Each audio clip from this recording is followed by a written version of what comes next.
Then he entered again into the synagogue. And a man was there who had a withered hand. And they watched him closely, whether he would heal him on the Sabbath, so that they might accuse him.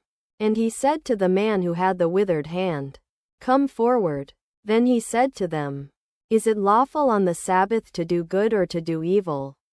To save life or to kill?" But they kept silent. When he had looked around at them with anger, being grieved by the hardness of their hearts, he said to the man, "Stretch out your hand." And he stretched it out, and his hand was restored as whole as the other. Then the Pharisees went out and immediately took counsel with the Herodians against him, how they might destroy him. Jesus withdrew with his disciples to the sea, and a great multitude from Galilee followed him, and from Judea, Jerusalem, Idumea, beyond the Jordan, and around Tyre and Sidon.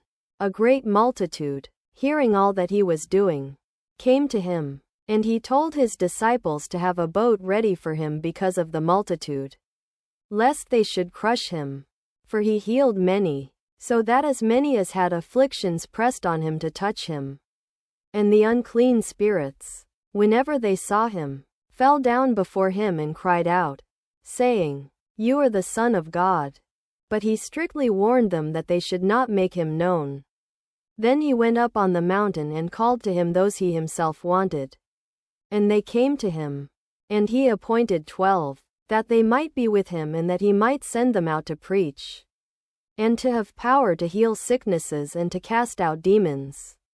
Simon, whom he also named Peter, James the son of Zebedee, and John the brother of James, whom he also named Boanerges, which means sons of thunder, Andrew, Philip, Bartholomew, Matthew, Thomas, James the son of Alphaeus, Thaddeus, Simon the Zealot, and Judas Iscariot, who also betrayed him. Then he came into a house, and again a crowd gathered, so that they could not so much as eat bread.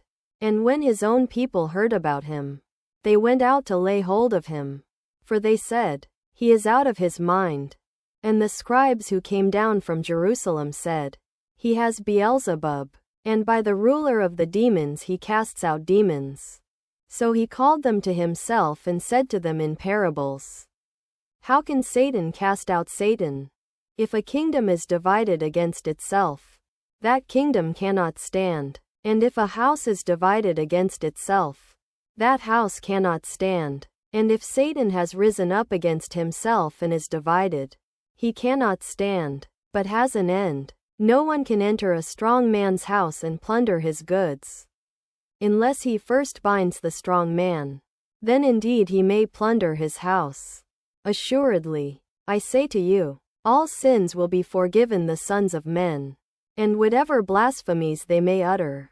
But he who blasphemes against the Holy Spirit never has forgiveness, but is subject to eternal condemnation, because they said, 'He has an unclean spirit.' Then his mother and brothers came, and standing outside, sent to him, calling him. And a crowd was sitting around him. And they said to him, 'Your mother and your brothers are outside seeking you.' But he answered them, saying, 'Who is my mother, or my brothers?' And he looked around at those who sat about him, and said, 'Here are my mother and my brothers. For whoever does the will of God is my brother and sister and mother.'